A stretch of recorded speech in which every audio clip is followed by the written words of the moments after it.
ng himpilang ito. Para sa pinakabago at makabuluhang impormasyon at kaalaman mula sa Ministry of Human Settlements and Development, narito na ang programang MHS Delivers. Hatid ng inyong mga tagapaglingkod na information officers na sina Salembay Abdullah at Juwayriya bin Emran Muhammad kasama si Hamsari Pala. MHS Delivers, sumasahing papawid upang maiparating sa inyo ang mga dapat ninyong malaman ukol sa mga serbisyong pabahay, regulasyon at hanap buhay para sa bawat pamilyang Bangsamoro. MHS Delivers sa pamumuno ni Minister Attorney Hamid Aminuddin Bibara at sa liderato ni BARM Chief Minister Abdul Rauf A. Makakuwa. MHS Delivers. MHS Delivers. A'udhu billahi minasyaitanirrajim. Bismillahirrahmanirrahim. Subhanakallah ilma lana illa ma 'allamtana innaka antal alimul hakim. Glory be to you, Allah subhanahu wa ta'ala. We have no knowledge except what you have taught us. Verily, it is you, the all-knower, the all-wise. Assalamualaikum warahmatullahi wabarakatuh. Isa hong napakaganda, mapagpala at makatahanang umaga ho sa ating lahat. And welcome once again sa ating programang MHS Delivers. Ito ang programa sa radyo na hatid sa inyo ng Ministry of Human Settlements and Development, o MHSD, ang tinaguriang housing arm ng Bangsamoro Autonomous Region in Muslim Mindanao. Ngayon ho ay araw naman ng Huwebes. Sa tuwing ganitong araw, tayo ay nagkakatagpo-tagpo sa himpapawid at nagkakaroon ng palitan ng ating mga mensahe at ng ating kuro-kuro through this radio program. At ngayon po ay naghahanap ako ng rundown. Ngayon ay ika-29 sa buwan ng Enero at taong 2026. Mamaya ho, babahagi namin sa inyo kung hingay lang araw ngayon ng Rajab. At ito na ho ang ating pangitang episode natin ito, mga kabalay. 257th episode ng ating programang MHS Delivers. Next time, may rundown tayo, ha? Inshallah. Okay, sige. At dahil ngayon ay araw ng Huwebes, kaya sinasabi ko sa inyo, magkakaroon tayo ng isang oras na programa na hitik sa mga bahagi. Kabilang dyan, ang ating balitaan, ang ating HSF, ang ating IPH, at ang ating MHS Discusses. At kabilang na po dyan, ang ating KKK na pinakaabangan ninyo. At ngayong araw, kami po ay live pa rin sa ating Facebook page, ang Ministry of Human Settlements and Development, at live din pong napakikinggan sa DXMS Radio Bida 882 kHz sa inyong mga pihitan. At ngayon, kapiling pa rin natin ang ating mga kabalay at kapwa homecaster na tutulong mo sa atin ay bahagi sa inyo ang mga impormasyong dapat nyo malaman mula sa MHSD. Mula sa aking kanan, narin nating kabalay, sa kabalay na Ria. Assalamualaikum, good morning. Waalaikumsalam warahmatullahi ta'ala wabarakatuh. At narito po tayo muli sa isa pang episodyo ng MHS Delivers. Ako po ang inyong lingkod Bangsamoro, Juwayriya bin Emran Muhammad. At assalamualaikum warahmatullahi ta'ala wabarakatuh sa ating mga kabalay na nakikinig sa radyo at nanonood ng live stream. Waalaikumsalam warahmatullahi wabarakatuh. Yan ho, pagbati mula kay kabalay na Ria. And from her side, pakinggan naman natin ang pagbati mula sa ating mga kabalay sa bandang kaliwa. Narionahin natin ang ating kabalay na si Jazz. Nababati sa inyo.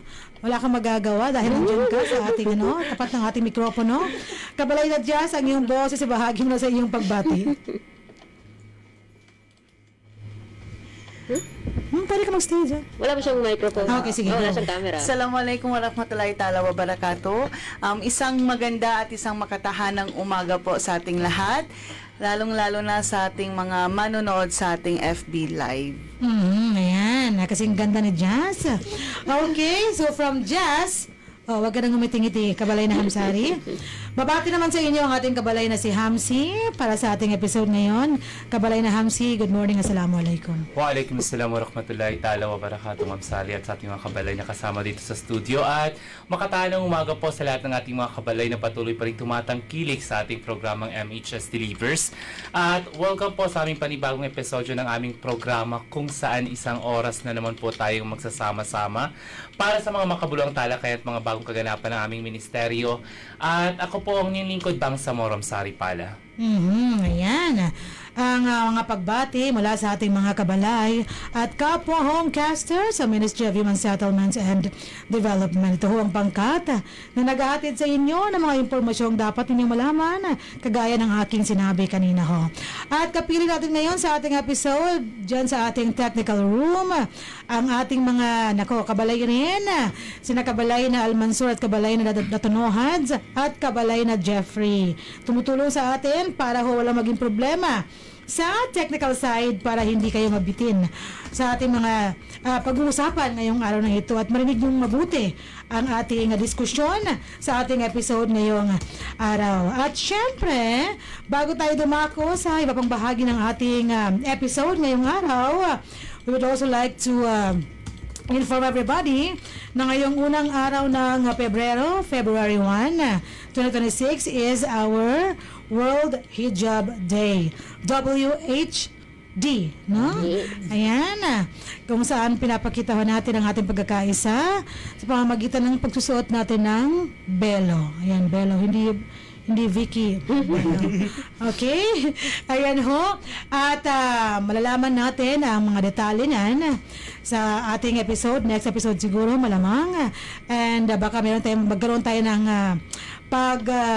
guesting no ng information officer ng Bangsamoro Women Commission mamaya. Yung parang may promote kang pelikula, magi-guest ka for a while sa isang programa, parang ganun ang mangyayari, inshallah. Okay? So, ngayong araw na ito, i-expect ninyo na magkakaroon pa rin tayo ng mga sinabi natin mga segmento ng ating programa. At syempre ho, inaanyahan namin kayo na samahan kaming hanggang matapos ang ating programa. You may send your thoughts, your messages, and everything you would like us to know and you would like to share to us and the whole Bangsamoro and to the whole world. Ayan, may mga comments na ho tayo sa ating Facebook Live sa ngayon. Mamaya babasahin ng ating mga kabalay, inshallah. Bago tayo dumako sa ating balitaan ngayong araw na ito, mangyaring pakinggan natin ang ating napakahalagang paalala patungkol sa ating affordable housing program. Kabalay na Almanso at kabalay na Datunohaz, please take it away.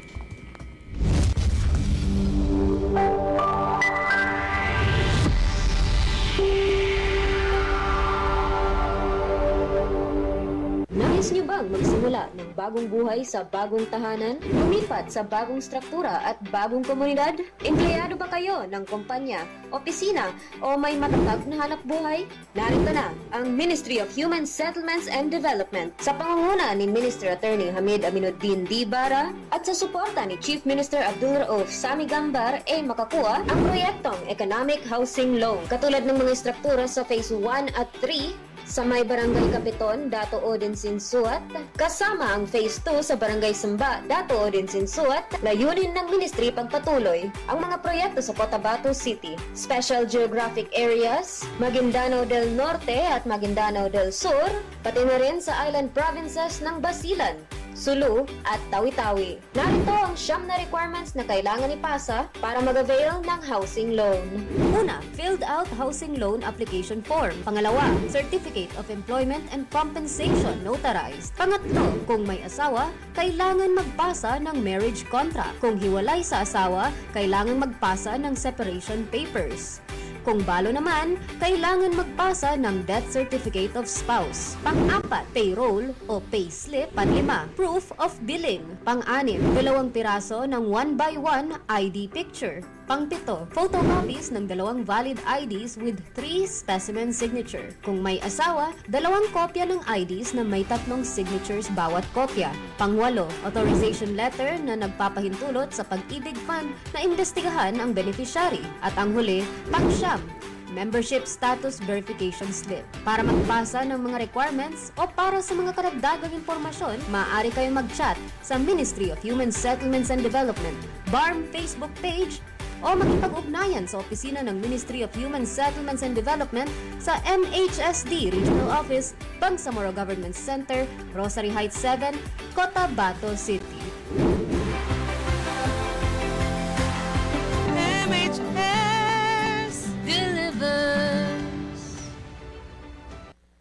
Yes, Yes, MHS delivers. At yan ho ang ating paalala tungkol sa ating affordable housing loan. Ngayon po ay located ang ating mga housing units dyan sa Barangay Simba, Datuudin, Sinsuat, Maguindanao del Norte. At sana ho yung mga challenges na ating kinakaharap, yung mga hamon na ating binibigyan ng solusyon sa ngayon sa MHSD ay matapos na ho at maibsan na. Yan. Hindi ho biro ang ating hinaharap sa ngayon ng mga hamon na dyan po sa ating allocation ng ating affordable housing loan. Sana ho ay masunod ang pangalan na Salam Homes, parang tahanan ng kapayapaan dyan po sa ating area ng ating affordable housing program. Yan, hindi po talaga mawawala yan na magkakaroon tayo ng mga issue. Subalit, ang MHSD hindi po tumitigil na para mabigyan natin ng solusyon ang ating mga kinakaharap na mga alalahanin. Ayan. At bilang pagpapatuloy sa ating episode ngayong araw na ito, tayo ho ay dadako na sa ating balitaan ngayong ika-29 sa buwan ng Enero taong 2026 at ika-10 sa buwan ng Shaban 1447 sa ating Hijri calendar. Ito ho ang aming mga balita hinahatid sa inyo ng Ministry of Human Settlements and Development. 1447 sa ating Ministry of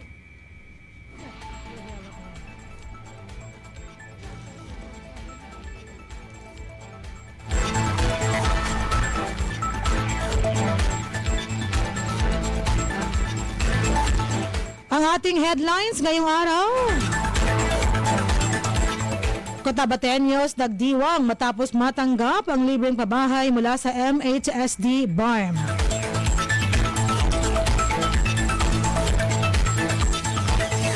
Mga dating MILF combatants sa Camp Darussalam nagbunyi sa kanilang pagtanggap ng core shelters. At ang huli sa ating headlines ngayong araw, training center na may pinakamagandang disenyo sa pantukan, bukas na at maaari nang gamitin. Ang detalye ng ating unang balita ibabahagi sa atin ni Kabalay na Ria.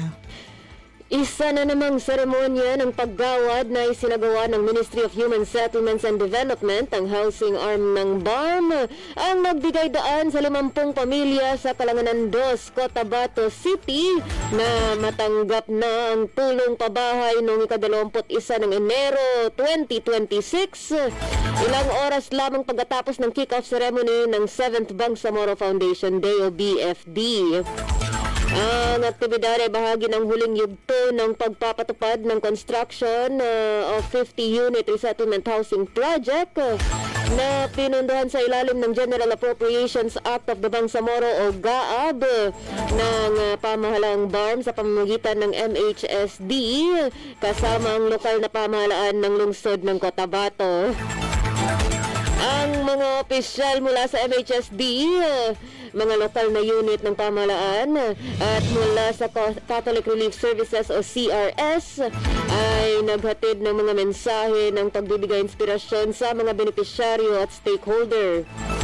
Binigyang diin nila ang kahalagahan ng katapatan, pagkakaisa, pangako at pagiging mapagmalasakit upang tiyakin ang matagumpay at pagpapanatili ng mga inisyatiba na nilalayong magbigay ng ligtas at marangal na tahanan para sa mga nangangailangang pamilyang Bangsamoro. Ang mga mensahe ay mula kina MHSD Deputy Minister Aldin H. Asiri, Bangsamoro Director General Esmael W. Ibrahim, TRS Director Suharto S. Wahab, Provincial Director Hamza A. Salik, Mayor Honorable Muhammad Ali Bruce D. Matabalaw, sa pamamagitan ni City Administrator Mahalaya Midtimbang, at Country Representative Jonas H. Tetangco ng CRS. Si Oscar Montilla, isa sa mga benepisyaryo, ay nagpahayag ng taus-pusong pasasalamat sa mga nagpatupad ng proyekto at sa buong pamahalaang BARM sa kanyang mensahe ng pagtanggap. 2 model housing units ang itinayo alinsunod sa Housing and Human Settlements Management Manual ay ginawad din sa mga nararapat na benepisyaryo sa parehong araw. Bukod sa pagbibigay ng technical na tulong sa MHSD para sa pagbuo ng manual, pinundahan din ng CRS ang pagtatayo ng mga unit na ito upang ipamalas at magsilbing giya na ang bisa ng gabay na ito. Ang awarding ceremony ay isa sa mga aktibidad ng MHSD para sa pagdiriwang ng ikapitong BFD ngayong taon. Kasunod ang unang kaganapan na isinakatuparan sa Pahamuddin Special Geographic Area o SGA, kung saan ibinahagi rin ng MHSD ang 50 housing units sa mga benepisyaryo. Ang tema ng BFD ngayong taon na BARM 2026, simbolo ng pagkakaisa, alaala sa mga sakripisyo at pagpapatuloy ng mas matatag na Bangsamoro, ay patuloy na nagbibigay inspirasyon sa mga stakeholders sa buong rehiyon. Para sa mapayapang pamamahay at maunlad na pamumuhay, ako po ang inyong lingkod Bangsamoro, Joeria Bintemran Muhammad, nag-uulat.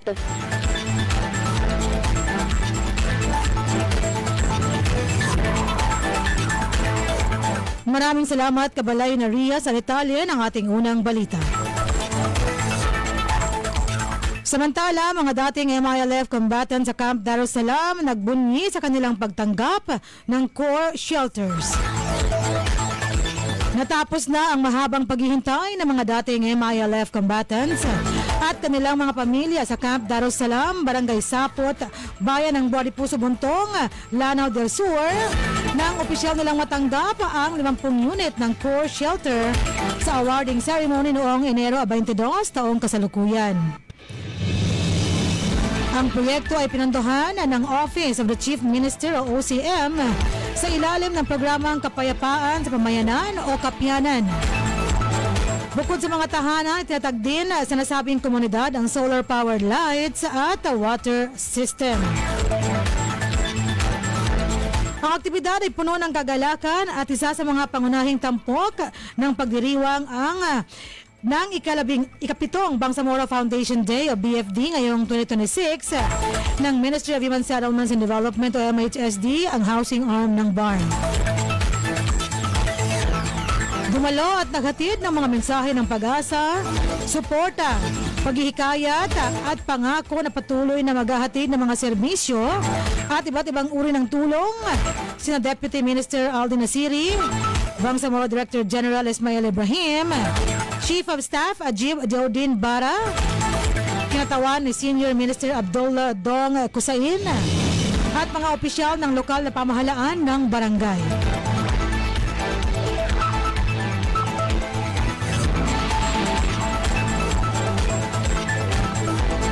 Sa pamamagitan ng kanilang kinatawan na commander ng kampo, ipinahayag ng mga benepisyaryo ang kanilang malalim na kaligayahan sa pagtanggap ng mga konkretong tahanan na matagal na nilang hinahangad.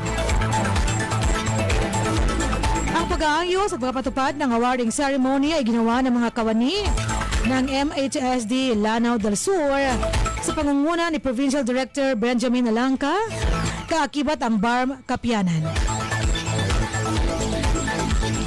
Para sa mapayapang pamamahay at maunlad na pamumuhay ng Bangsamoro, ang inyong lingkod sa Lembay Abdullah, nag-uulat.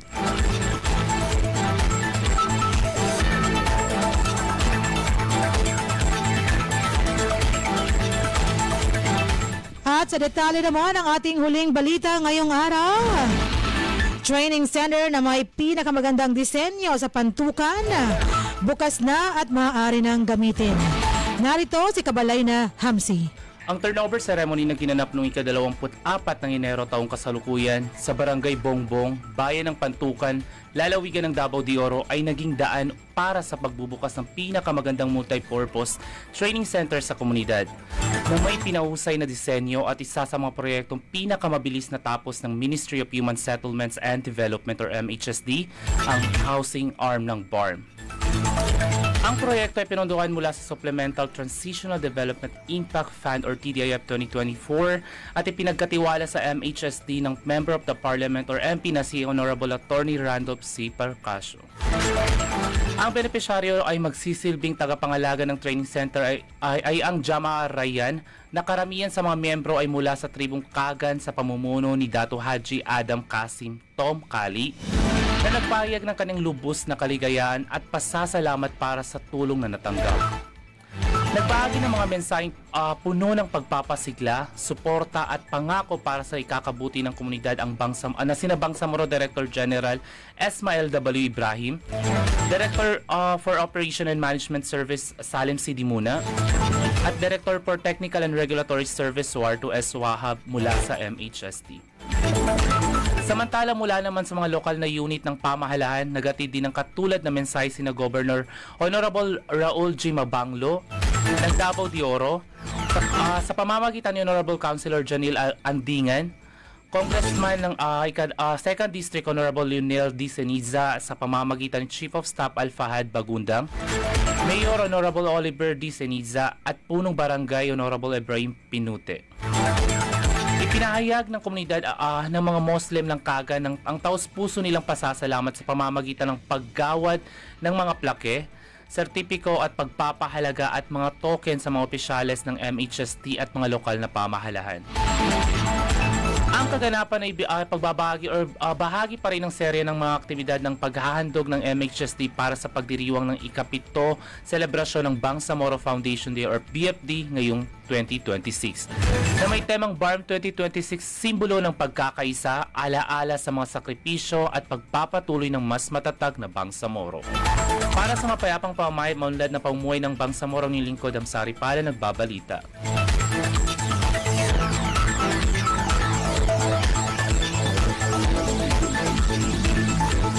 Maraming salamat, Kabalay na Hamsi, sa detalye ng ating ikatlo at huling balita ngayong araw. At sumayin niyo ho ang ating mga balita sa ating episode ngayong araw na ito. Magbabalik tayo para sa ating IPH at ang ating HSF. Patuloy na sa ating MHS Discusses at KKK. Pagkaraan lamang ng ating maikli subalit importanteng paalala patungkol ho sa ating resettlement housing program sa MHSD. Kabalay na Almansur at Anohan, take it away. Mga biktima ng hagwaan, karugutan, kalamidad, mga internally displaced persons o IDPs, mujahideen at kanilang pamilya, at indigenous people. Sila ang mga benepisyaryo ng resettlement housing projects na libreng makakabenepisyo mula sa Ministry of Human Settlements and Development sa ilalim ng Bangsamoro Appropriations Act 2021. Tututukan ng MHSD ang mga pangangailangan sa pabahay ng mga nangangailangan pero walang kaya. Sa ilalim ng pamumuno ni Minister Attorney Hamid Aminuddin Bara at sa suporta ni Chief Minister Abdul Rauf Sami Gambar A. Makapua, narito ang Ministry of Human Settlements and Development para punan ang pangangailangan para sa mga bagong tahanan, para sa mga nawalan. Para sa mga karagdagang impormasyon, maaari kayong mag-chat sa Ministry of Human Settlements and Development BARM Facebook page o makipag-ugnayan sa Ministry of Human Settlements and Development sa MHSD Regional Office, Bangsamoro Government Center, Cotabato City.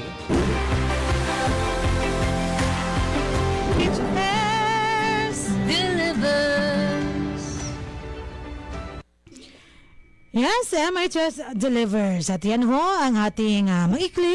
Subalit, napakahalagang paalala patungkol naman sa ating resettlement housing program sa MHSD kung saan sa ngayon may kabuuang bilang na 5,701 housing units ang ating ini-establish sa iba't ibang bahagi ng Bangsamoro Autonomous Region in Muslim Mindanao. Mula ho sa ating mainland, Maguindanao del Norte, Maguindanao del Sur, Special Geographic Area, Lanao del Sur, hanggang sa ating island provinces, Basilan, Tawi-Tawi at Sulu.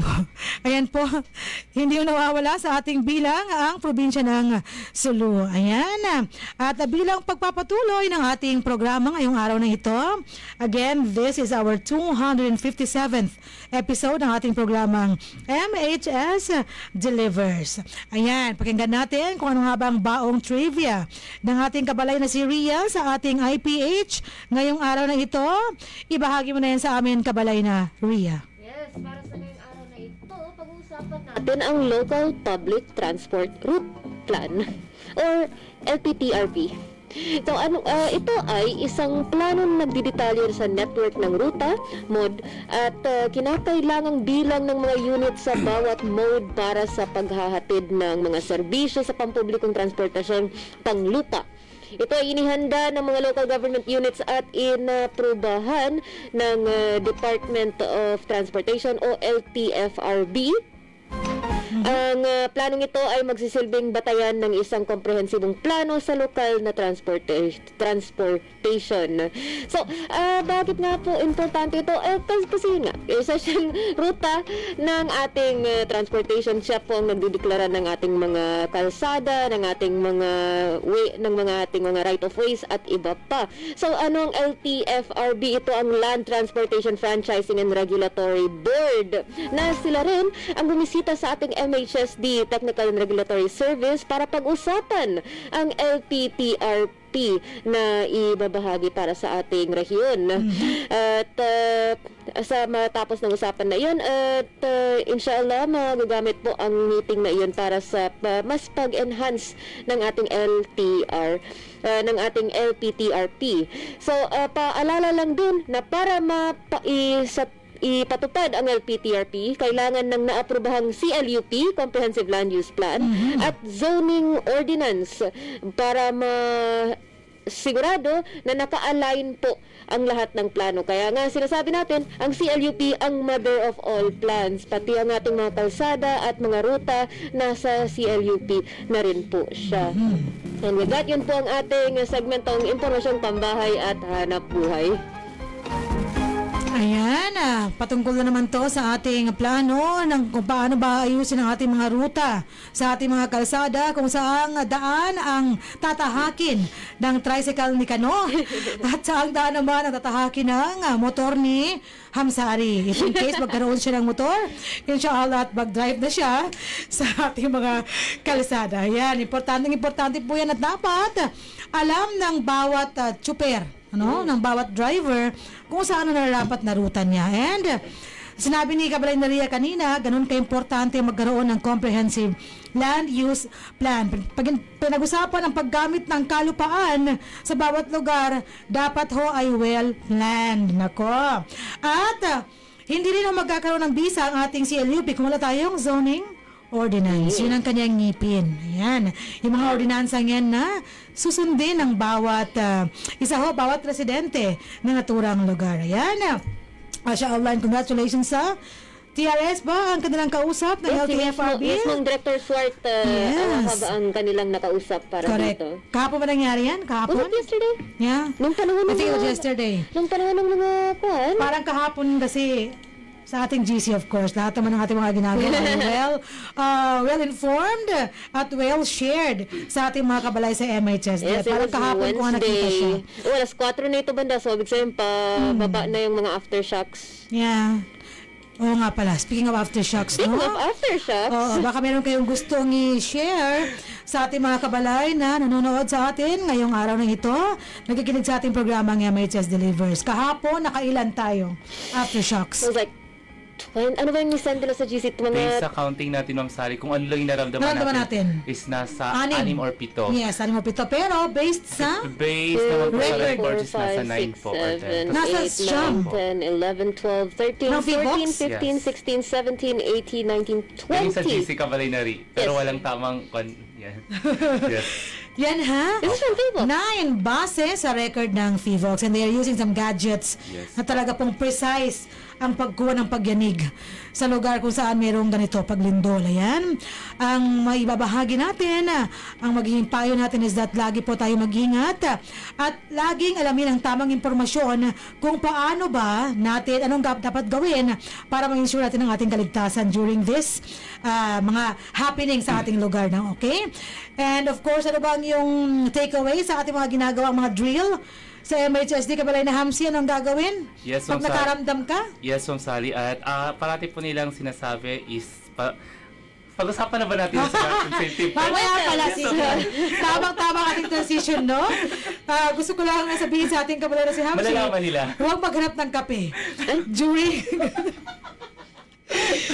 Nagkakayanigan na nga sa ating lugar. Hinahanap pa yun ng iced coffee. Na-order na ba? Ayun.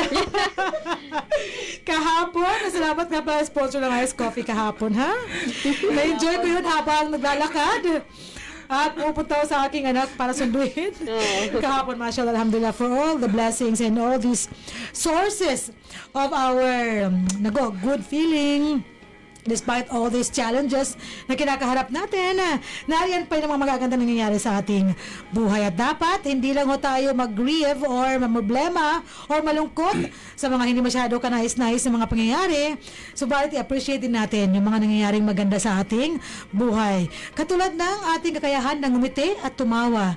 All those are blessings sa atin. At, nako, tinan mo nga naman, pag na-imagine mo, pag sumakit ang ipin mo, or may constipation ka, diba? Ang hirap i-address. So, habang maganda pakiramdam natin, we should always say Alhamdulillah. Alhamdulillah. Yes, sa mga nangyayari sa atin. And according to our former minister, Attorney Hamina Minuddin Bara, if you are thankful enough, if you're always thankful, the blessings will be more, no? Mas marami pang biyaya ang ibibigay sa inyo ng Allah Subhanahu wa Ta'ala. Yan. At dahil nabitin kayo sa aming usapan regarding ano ba bang gagawin natin kapag merong lindol, let's go back to Kabalay na Hamsari sa kanyang bakayan ng kanyang tatalakayin ngayon sa kanyang HSF. Kabalay na Hamsi? Yes, Ma'am Sally. At para po sa ating segmentong Health and Safety First, Best Health is Our Greatest Wealth. Ating po pag-uusapan ngayong episodyo or ngayong araw ang our tatalakayin ng kahalagahan ng kaligtasan tuwing tayo ay nakakaranas ng lindol. Very timely. Yes, at bibigyan din natin ng mga tamang hakbang at kaalamang makakatulong upang maprotektahan ng ating mga sarili, pamilya at komunidad laban sa panganib na dulot ng ganitong uri ng natural calamity. At sa mga nagdaang araw, kahapon lamang naranasan natin ang sunod-sunod na pagyanig ng lupa sa iba't ibang panig ng Mindanao. Bilang bahagi ng Pilipinas, nasa Pacific Ring of Fire ang Bangsamoro ay hindi rin ligtas sa ganitong uri ng natural na kalamidad. Kaya mahalagang tayo ay may kaalaman, kaandaan at disiplina upang mapanatili ang kaligtasan ng ating sarili at ng ating mga pamilya.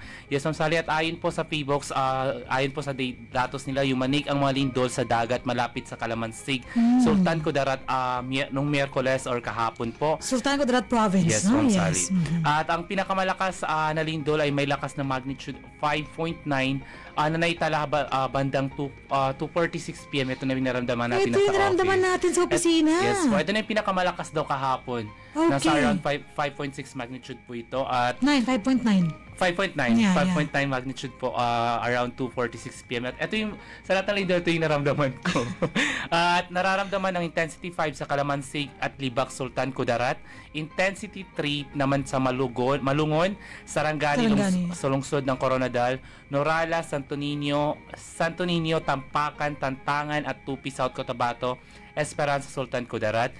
Samantala, intensity 2 naman po ang nararamdaman sa Zamboanga City, Cabacan, Pikit, Cotabato, Maitum, Sarangani, Pulumulok, South Cotabato, General Santos City at President Quirino, Sultan Kudarat. At abang intensity 1 naman po ang naitala sa Banisilan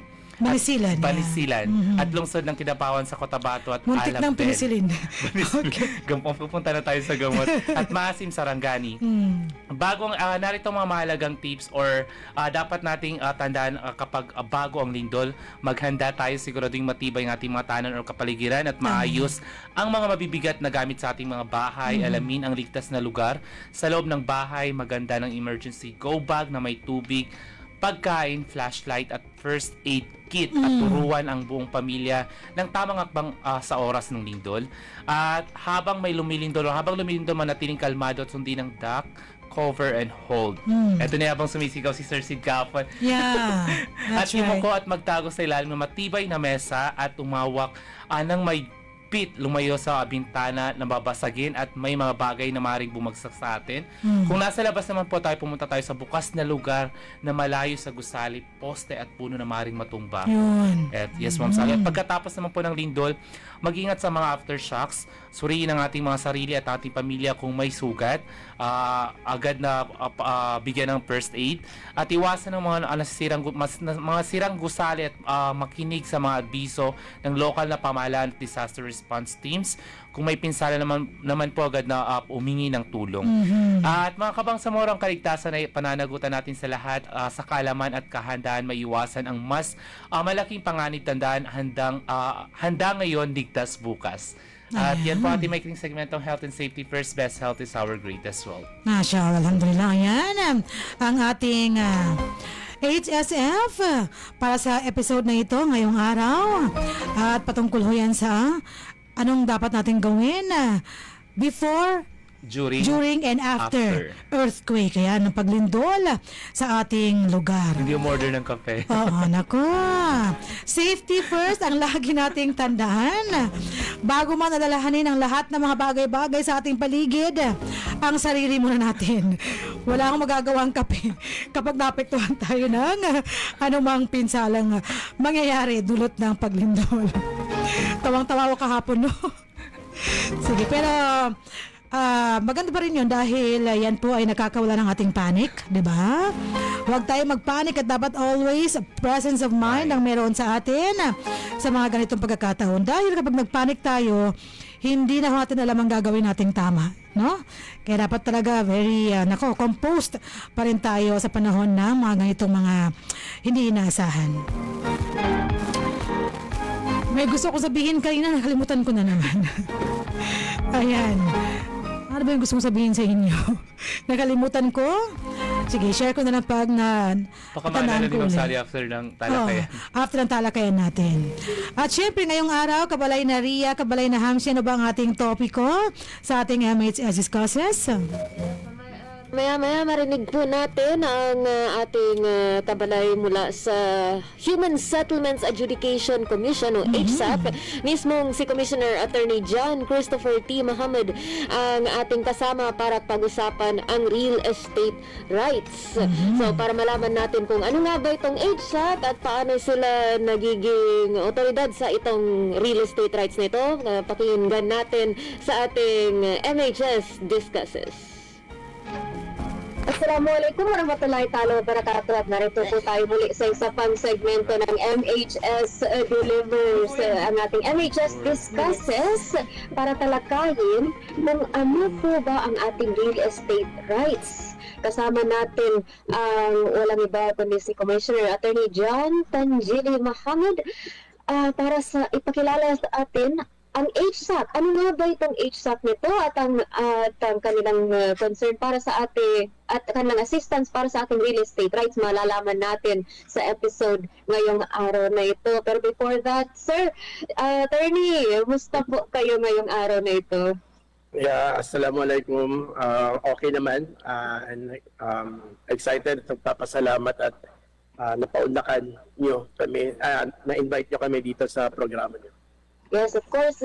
Thank you rin po sa inyong pagtanggap ng aming invitation. We would love to get to know you more. So, without further ado, gusto niyo po ipakilala sa atin, ano nga po itong HSAC na ito? Ano po ang mga mandato niya ukol sa ating real estate rights? Okay.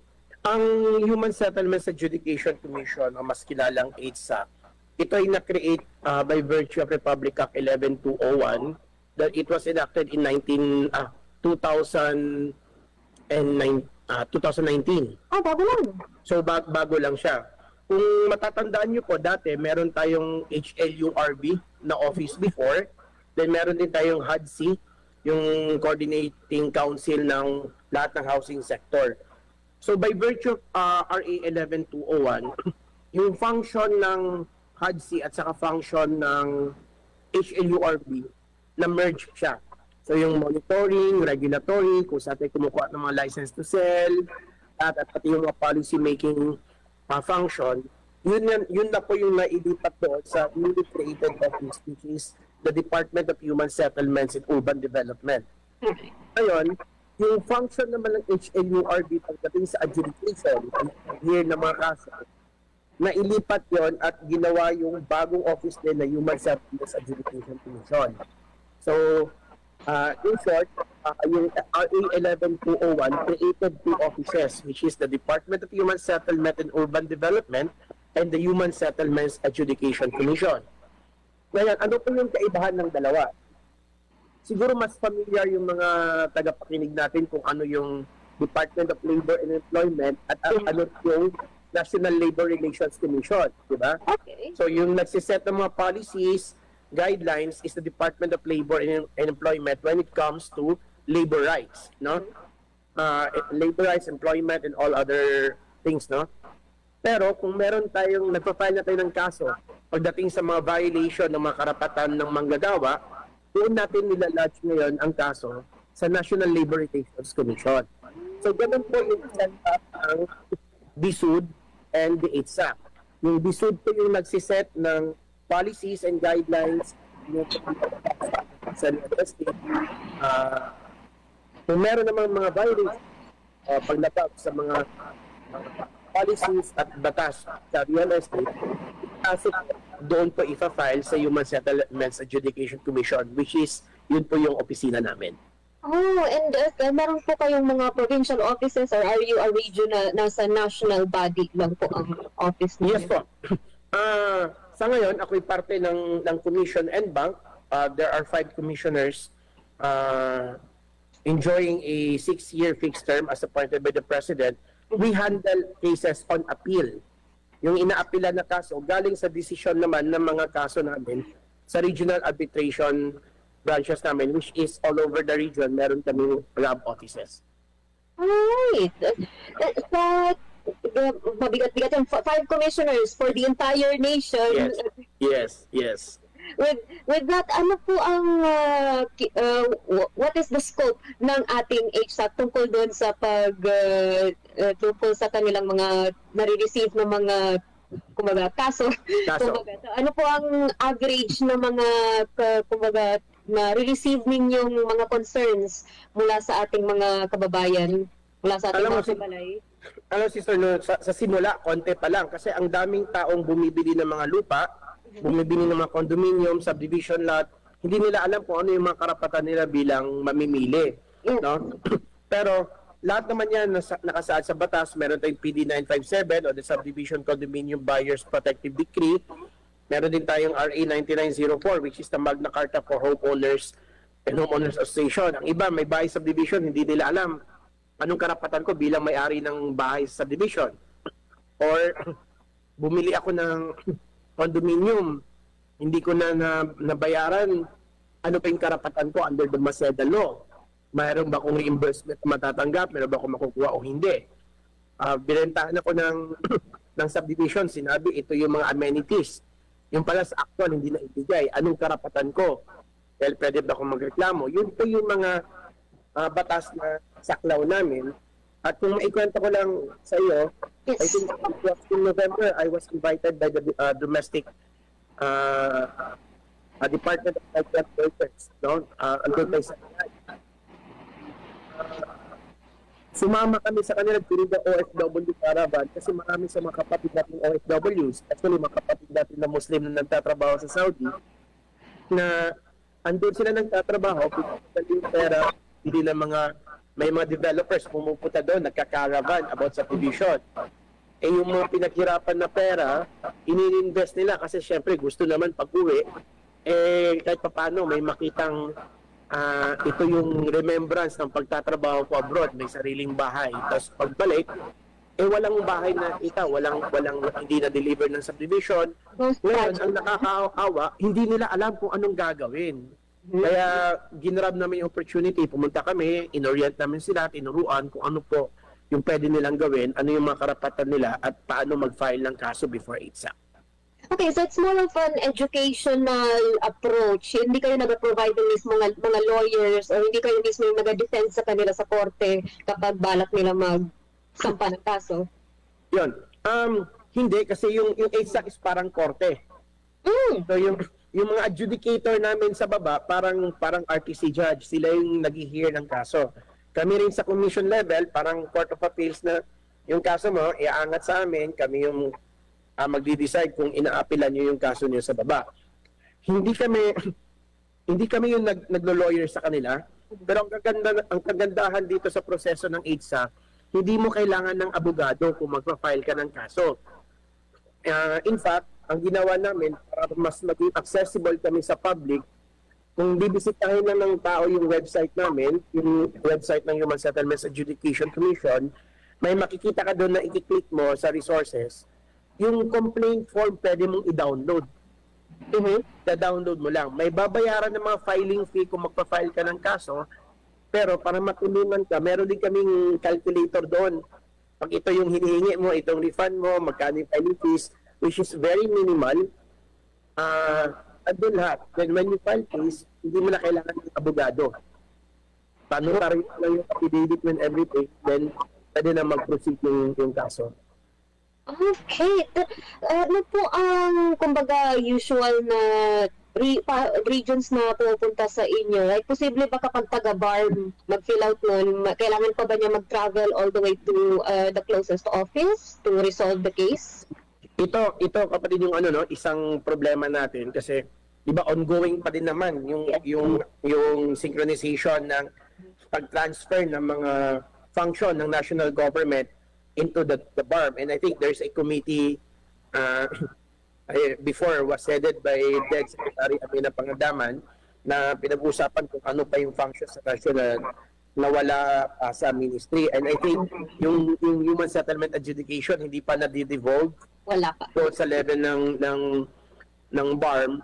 So, kung taga-BARM ka, ang maging basyan natin ngayon is kung ano yung regional, yung regional na classification. So, if you're from somewhere in Basilan, doon ka sa regional office ng RAB 9 namin. So, if you're from Cotabato, RAB 12 namin. So, ganun pa ngayon. I think it's something siguro na magandang pag-usapan ng HSAC at saka BARM. How can we devolve yung function namin? Or do we have to create an office ba covering the BARM area? So I think that's one policy matter na magandang pag-usapan din. Inshallah, that's magandang, at least ito yung isa sa mga bridges natin para simulan na yung usapan na iyon. Lalo na at mabigat na usapan ang ating, kumaga, ang usapang lupa sa, hindi lang sa BARM, I say sa buong bansa, pero sorely lacking din ang need natin para ma-address yung concern na iyon. So, pero sir, from the HSAC's point of view, as an as a court of laws, kumbaga, ano pa po ang ibang kumbaga activities or services na pinoprovide po ng ating HSAC? Aside sa mga nabanggit yun na po, bago lang. Sa ngayon, ang bulk ng cases namin is in Region 4A and NCR and Region 3, which is understandable kasi andito lahat ng development and housing development. But yung mga provincial areas namin, mas in-intensify namin ngayon yung information dissemination namin, kagaya rin ng ginagawa ninyo. Actually, I'm also the supervising commissioner for the Public Affairs Division. So, trabaho ko nakikipag-link also with the government radio station in order na ipaalam sa mga tao yung mga karapatan nila. Kasi kapatid, ang daming bumibili ng bahay, fully paid na, hindi pa rin nabibigay yung title sa kanila. Ang daming bumibili ng bahay, ang ganda sa drawing, sa actual, hindi. No? Pero hindi nila alam kung anong gagawin nila kasi sinabi subject to change daw and everything. In fact, siguro ikwento ko lang siguro sa iba bakit importante malaman ng ibang tao yung karapatan nila bilang mamimili. Merong iba bumili ng condo. Kahit na siguro you're from BARM, marami tayong mga kapatid na pinag-aaral yung mga in Davao, in Zamboanga, in Cebu. Instead na mag-rent, sige, bibili na lang tayo ng condo para may anyway, yung bayad sa renta at saka sa amortization almost the same. Ngayon, tapos nang nabayaran, hiningi yung title, ayaw pang ibigay yung title, ang dami pang pasikot-sikot. Yun pala, ang buong katotohanan, hindi pa na tititak yung titulo kasi yung buong mother title nakasangla. So, ang worst pa dyan, merong iba nakasangla, na foreclose ng bangko, pero may mga bumili na fully paid na. So ngayon, nag-aagawan yung bumili ng bahay, yung bumili ng lupa, yung bumili ng condo unit, at saka yung bangkong nag-foreclose doon sa property na niloan sa kanila. So, mahirap pag hindi mo alam yung karapatan mo, fully paid ka na, hindi mo diniman yung kung ano yung dapat sa'yo, baka maunahan ka pa ng bangko, nagbayad ka na, yun, nakita mo sa'yo na, yung pala, kuha na ng iba. So, yun yung mga ginagawa namin ngayon, not because we're trying to encourage the public to file cases, pero ang sabi namin, isa rin sa mga obligasyon natin, ipaalam sa mga tao kung ano yung karapatan nila. At kung meron paglabag sa karapatan nila, is alam nila kung paano sila mag-file ng kaso. Erase ko lang po, sir.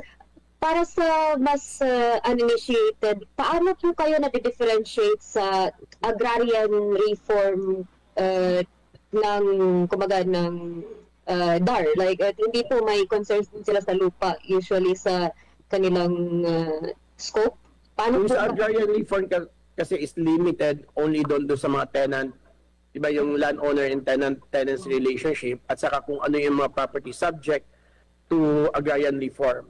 Sa amin naman, more on the commercial side, which is yung developer na nagbebenta ng property sa mga tao. Residential, covered nyo rin po. Yes, residential na ano.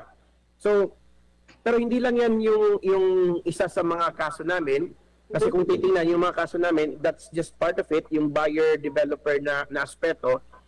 Meron din kaso sa amin yung mga HOA, yung mga homeowners association.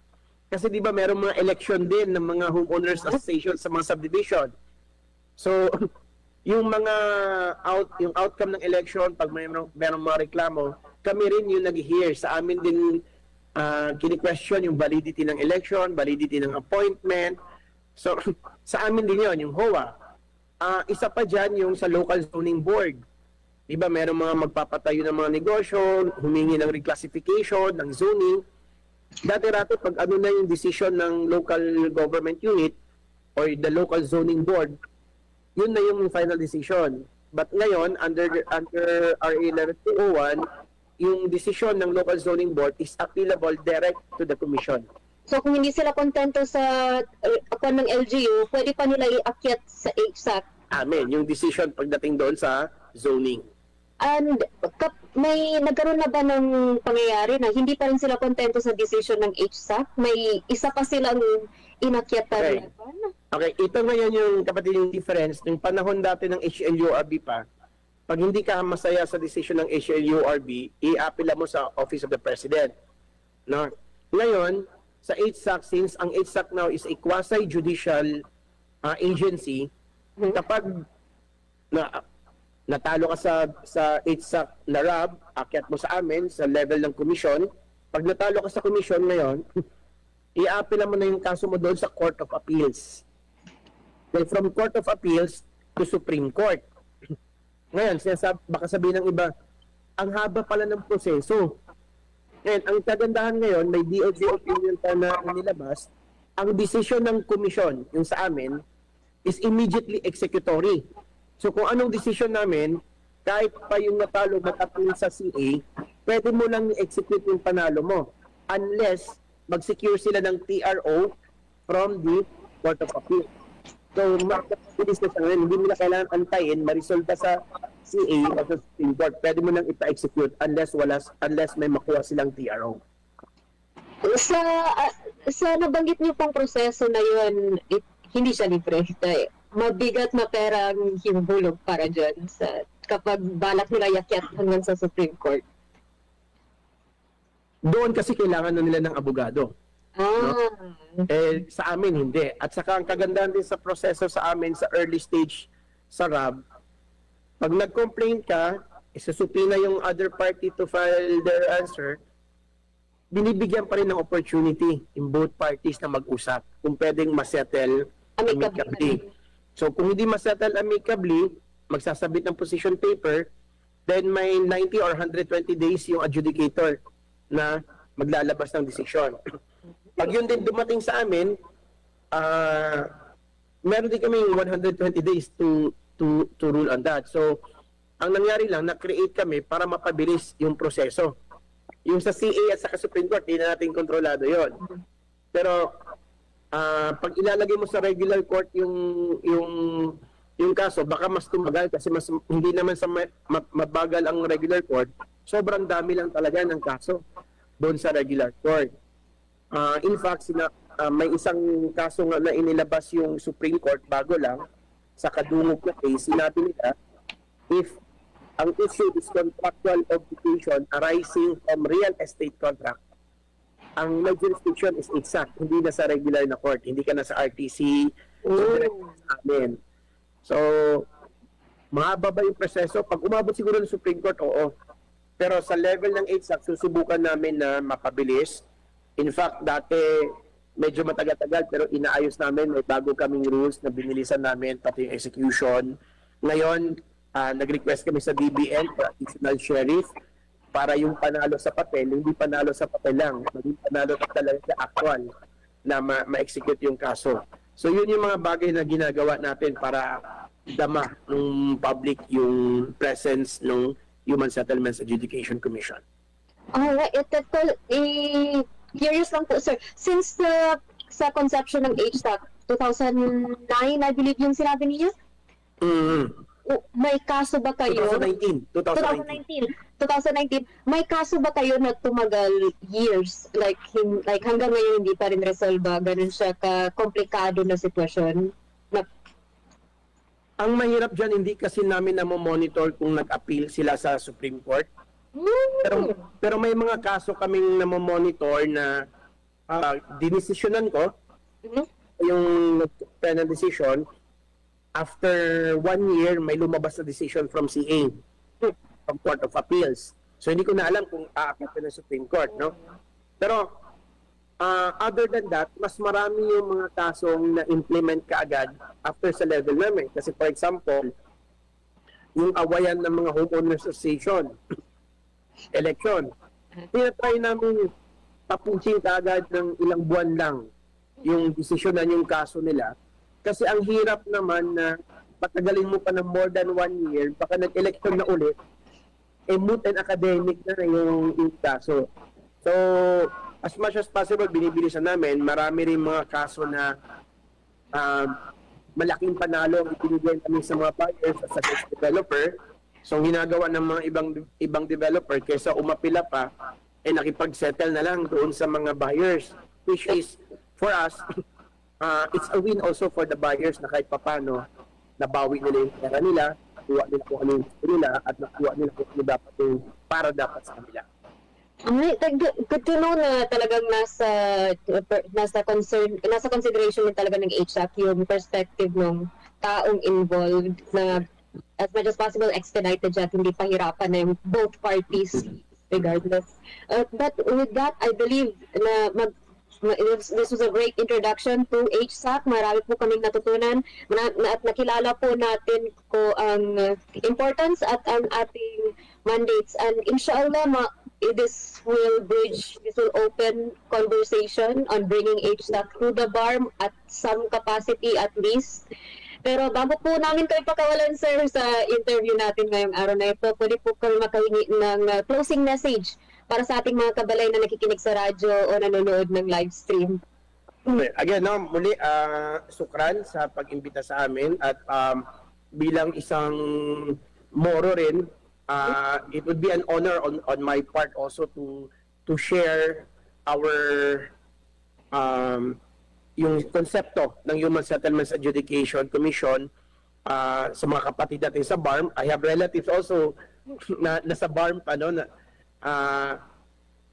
at matulungan din natin, no, yung foundation ng governance ng BARM sa pamamagitan ng kaalaman namin pagdating sa Human Settlements Adjudication Commission. Habang wala pa yan, mainam siguro na inimbita din namin yung mga tagapakinig ninyo na bisitahin nyo rin yung website namin. You can search for the Human Settlements Adjudication Commission. Andun lahat yung mga FAQs, mga sample cases, and everything, para alam nyo rin kung ano yung mga karapatan nyo. Kasi hindi ito issue ng bahay lang. Yung issue to ng perang pinaghirapan, issue to ng investment ng buong pamilya, issue to ng gustuhan mong umangat yung buhay ng pamilya mo, na kailangan siguro trabaho ng Estado na protektahan ng mga tao. Especially pag bumibili ka naman ng mga bahay, bumibili ka ng sa subdivision o condominium,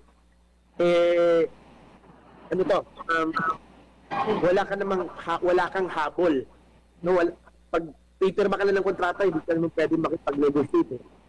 So, kailangan the spirit of justice should tilt also in favor of yung buyers. No? And tama pala kung dagdag ko lang, sir, isa sa mga tinitingnan namin, yung tinatawag namin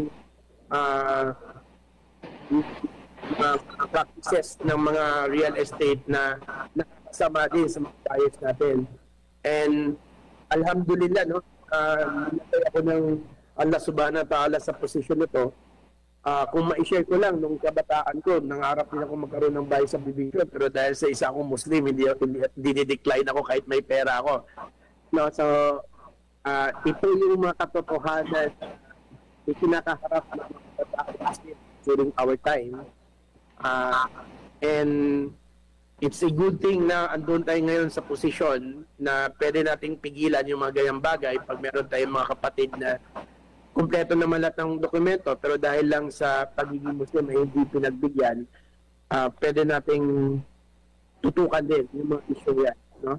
So, hindi mawawala yung discrimination, pero patuloy pa rin yung pag-educate natin sa ating mga kapatid upang ma-put to stop na rin ito at mabigyan din ng opportunity lahat ng Pilipino, especially sa atin na we've been second-class citizen for quite some time.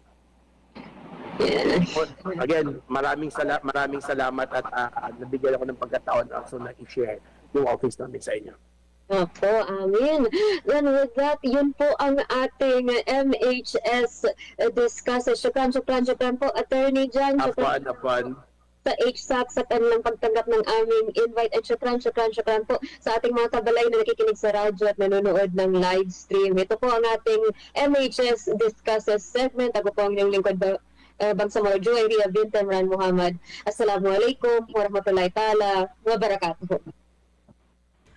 Waalaikumsalam warahmatullahi wabarakatuh. At yan ho ang naging panayam ng ating kabalay at kapwa homecaster na si Ria sa ating guest ngayong araw na ito para sa ating 257th episode ng ating programang MHS Delivers. Napakaraming salamat sa inyo, Attorney John Christopher Mahamud, ang commissioner mismo ng Human Settlements Adjudication Commission o HSAC, na binigyang pinaunlakan ang ating imbitasyon na maging guest speaker natin siya sa ating episode ngayong araw na ito. Masya Allah rin, no? From the national level, talaga pong binibigyang halaga ang ating invitation sa Ministry of Human Settlements and Development para ma-educate natin yung ating mga kababayang Bangsamoro patungkol sa kanilang karapatan, sa kanilang pagbili ng mga bahay, pagbili ng lupa, pagbili ng subdivision units o condominium units. Diba, Kabay na Ria? Marami, yes. Nais nilang ma-access, may concerns nga sila na pwede nilang erase sa HSAC, nakapin po sa ating live stream chat ang kanilang website. Pero kung hindi nyo po siya makita, it is hsac.gov.ph. That's Pwede po right. kayo mag-raise doon ng inyong mga concerns at prompt din po ang pag-reply nila kung ano pong mga next steps forward ninyo. Masya Allah. Yan, thank you so much again, Kabalay na Ria, sa inyong panayam. Talagang binagawa ng paraan ng ating kabalay na maging matagumpay. Despite all the challenges that we are facing sa Information and Communication section, yan po ay hindi masyado nalalaman dahil patagulang ng mga hamon na ina-address ng ating seksyon sa ministry, dahil hindi naman lahat po ay kailangan ng ibalandra. Ayan, sa kung sino man ang dapat na makaalam. Ayan, maraming salamat sa inyo dahil hindi kayo nawawala ng pagkaaktibo no matter what the challenges are sa ICS under the office of our officer in charge ngayon. Ang ating officer in charge is our Deputy Minister Aldin Asiri. Ayan, kagaya nga po ng ating palaging sinasabi, he will have our full support. Kung sino man po ang ating leader, talaga pong hindi nagbabago ang ating suportang ibinibigay. Ayan, maraming salamat. At syempre, hindi makukumpleto ang ating programa sa bawat episode nito kung wala ang ating KKK. Subalit, bago yan, Kabalay na Ria, ang ating KKK, maaaring basahin natin ang ating mga comments sa ating Facebook Live sa ngayon. Simula sa comment ni hindi ko mabasa ang pangalan, pa-shoutout sa Tawi-Tawi Provincial Office. I guess yun na to, kabayan na Sir Hamsi. Pong. Oh. Sir Pong. Our Alright. HHRO4 ng Tawi-Tawi. Na sinundan ni Nanguna sa aking Alternate. end, si Pila Bubakar Casilen. Assalamualaikum, watching from Davao City. Nauna pa si ano. meron pa si Galisto. Assalamualaikum, Iba't iba. watching from RH7 Cotabato City. And he's one of our very active Yes. employees ng Ministry of Human Settlements and Development. Talagang mapagserbisyo sa bawat kasama niyang kawani sa MHSD, okay? And the better half of By far. by far. Baka ibang pangalan yung masabi ko, no? Bakit pag hindi mo babanggit mo, hindi maaari. Sige, ano also ha? Sunod nating comment ay galing kay Phil. Israfel U. Ibrahim na sabi, Assalamualaikum, watching from from Skia FC Foundation College. Na hiningi niyang shoutout po sa mga boss ko dyan, si Sir and Ma'am. Masya Allah. Nako, yung ating tawag ito, OJT na Yes. palagi nakabihis na mabuti, palaging maaga. Outfitan ko, outfitan ng Oo, labanan ng outfit ang sali. labanan nito, talo ako. Leading by example ka kasi, Ate Parang, Sal. Nakita sige. niya yung standard. Sige na lang. Sinundan niya. Sabi ito pala sa At yung ating, ngayon, no, meron tayong OJT rin ngayon, na nakapalit kay Fel. Si AJ. AJ. Yeah, The from name PSBA. is, what's the name? AJ ang tawag Isang namin sa pangalan kanya niya. eh. Naku, tinan mo nga naman. No? Makakalimutin na Akala ko ba ako lang matanda rito? Wala siya ngayon, so hindi niya madepensa ang Sa sarili atin, niya. AJ okay. na ngayon ang Sa pangalan mo. susunod na episodyo, makakasama natin siya. Inshallah, Ang sunod okay? na comment naman ay si... Liana Bay M. Sakal Morales watching from Go Hotels USA. Kabalay na Liana ba? Can you please tell us which Yeah. state of USA you are in now? We're Naku, I'm so doxing you. excited for you. Yeah, And then 55 states, no? Oo. Paki-visit na rin yung convenience store dyan. Wow. Sa state kung saan ka naroon At ngayon. pag-uwi kung wala kami. Oo, ha? Kaya bubble gum na. Kasalanan mo yun, Liana, nag-comment ka. And we also have... Sir Swart, nasabing makatahanang umaga sa ating sa ating lahat.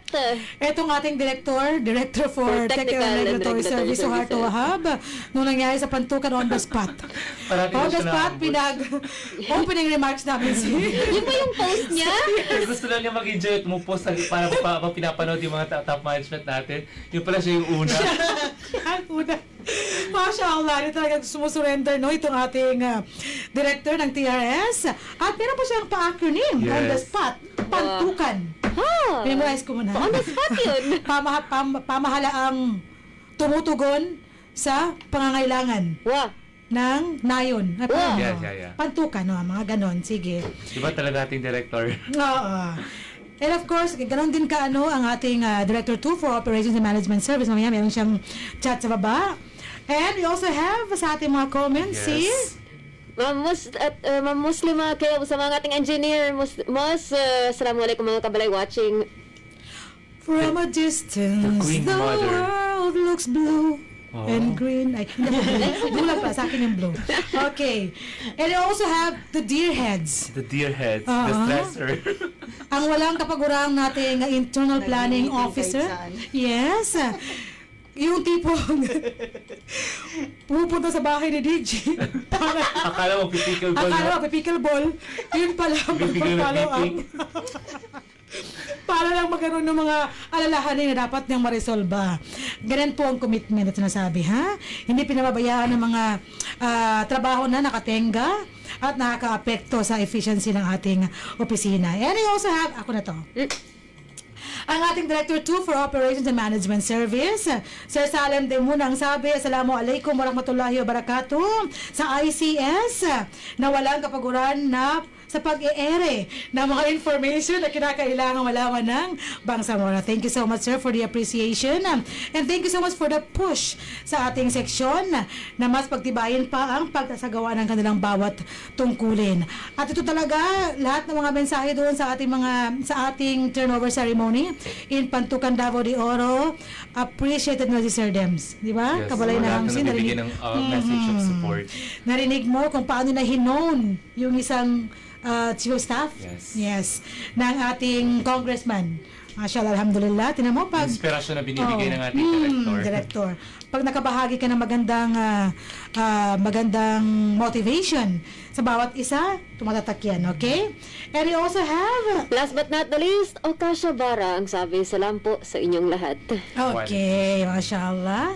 And another syukur from Sir Dems ang huling mensahe sa ating Facebook Live. At dahil dyan, Kabalay na Ria, please give us your magic 3 questions under our KKK. Assalamualaikum warahmatullahi ta'ala wabarakatuh at narito po tayo muli sa segmentong KKK kung saan ang inyong kasagutan sa aming katanungan ukol sa kaalaman ng ating programang posibleng magpapapanalo sa inyo ng 100 peso load. Ipadala lamang ang tamang sagot sa numerong 0955-799-4778. That's right. One more, 0955-799-4778. At ang ating unang tanong ay, sa mga nabanggit na jurisdiction ng HSACs para sa mga kaso, anong mga zone categories ang pwede nilang asikasuhin?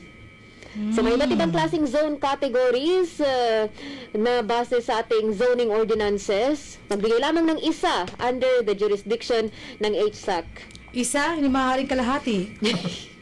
Second, sa tatlong branches ng gobyerno, legislative, judicial, adjudicatory, saan doon ang HSAC mahuhulog? Yes. Narinig ko yan kanina, nakalimutan ko. Sige.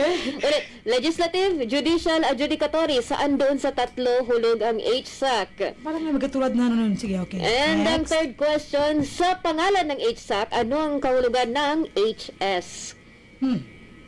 Okay, sige. Naku, compare mo lang sa ano. O sige, Kabalay na Ria. Muli ang Pinapanood niyo. So muli ang ating unang tanong, magbigay ng isang zone category na under sa jurisdiction ng HSAC. Second question, alin sa tatlong branches? Anong branches sa Tagalog? Sanga? Sangay. Sangay? Sangay. Alin sa tatlong alin sa tatlong sangay ng gobyerno ang mahuhulog ang HSAC? At ang huling tanong, ano ang kahulugan ng HS base sa buong pangalan ng HSAC? Ipadala one more lamang time. ang tamang sagot sa numerong 0955-799-4778. There you go. Thank you, Kabalay na Ria, sa pagbibigay ng ating Magic 3 questions. Sa ating mga regular texters, sa ating KKK, umpisahan nila ang pagpindot sa inyong touchscreen o keypad, no? Ng mga cellphone para ipadala yung mga tamang sagot sa mga katanungang ibinigay ni Kabalay na Ria. Ngayon lang. Kung kasi mangot si Kabalay na. Medyo mahirap-hirap yung mga unang tanong, no? At sa ngayon, dahil nakumpleto na ho natin, Yung isang tanong doon, binigay ko yung choices. Multiple choice yung second question. bakit si Almanzor naman ang binanggit ko? Ay, ano nga pala, no? Okay, mabalik natin na inna lillahi wa inna ilaihi rajiun ang ating pagdamay, of course, sa ating Kabalay na si Almanzor dahil nawalan sila ng isang mahal sa buhay kahapon. Ayan. Patuloy pa rin tayo na nakikipaglaban sa ating buhay. Of course, we naujubil na. Lahat naman ay iniaano natin sa Allah subhanahu wa ta'ala dahil wala po tayong control sa lahat ng mga mangyayari ngayon, bukas, at magpakailanman. Kasi tumawa Kabalay na. Hindi tayo makaseryoso lang ulit for like 1 minute. So there you go, mga kabalay namin na aming minamahal. Nakumpleto na ho natin ang lahat ng segments o bahagi ng ating isang oras na programa ngayong araw na ito para sa ating 257th episode ng ating programang MHS Delivers. At dahil dyan, sa ngalan ho ng ating mga leaders sa MHSD, magpapaalam na po kami sa ating episode ngayong araw na ito. Again, today is the 29th of January 2026 and the 10th of Shaban 1447 in our Hijri calendar. Kami ho ay nagpapaalam na sa ngalan ng ating mga leader sa MHSD, from our former Minister Attorney Hamid Aminuddin Bara to our Officer in Charge and Deputy Minister Alvin Asiri, ang ating Bangsamoro Director General Ismail Ibrahim, at sa ngalan nina Ako po ang inyong lingkod Bangsamoro Joy Bintemran Muhammad. At ako po nilingkod bang sa Moram Sari Palat sa ating mga kasamaan sa ICS, Ma'am Jasmine Ilang, Sir Almanzor S. Ugaw, Sir Dato sa Idawod, at sa ating kasamaan sa technical side ng TXMS, Sir Jeffrey Maraming salamat po sa pagsama sa amin sa episode na ito. Yes, thank you so much Kabalay na Rian, Kabalay na Hamsi. At syempre tayo ho ay nagpapaalam na, kagaya nga ho ng ating nabanggit kanina sa ating episode ngayon. At palagi pa rin, of course, nagpapaalala sa atin, reminder palagi ng inyong lingkod na gawin natin ang ating bawat gawain ng mayroong pagmamahal at mayroong kasiyahan. At syempre, gabay ang ating mga hashtag na Hashtag trabaho ko, ibada ko. Hashtag work with excellence and perfection. Hashtag our home, our dream. And hashtag building community, building ummah. Wabillahi taufiq wal hidayah. With Allah comes all success and guidance. Mag-ingat po tayong lahat. Kami po ay nagpapaalam na ngayon sa ating episode at palagi pa rin bumabati sa inyo ng Assalamualaikum warahmatullahi wabarakatuh. Sumainyo ang programang MHS Delivers mula sa inyong mga kabalay na tagapagbigay impormasyon ukol sa mga tulong at serbisyong teknikal, pabahay at hanap buhay para sa bawat pamilyang Bangsamoro. MHS Delivers sa pamumuno ni Minister Attorney Hamid Aminuddin B. Bara at sa liderato ni BARM Chief Minister Abdul Rauf A. Makakuwa. MHS Delivers. Ang mga pananaw at opinyon na ipinapahayag ng mga tagapagsalita at mga panauhin sa programang ito ay hindi sumasalamin sa polisiya o posisyon ng himpilang ito. Radyo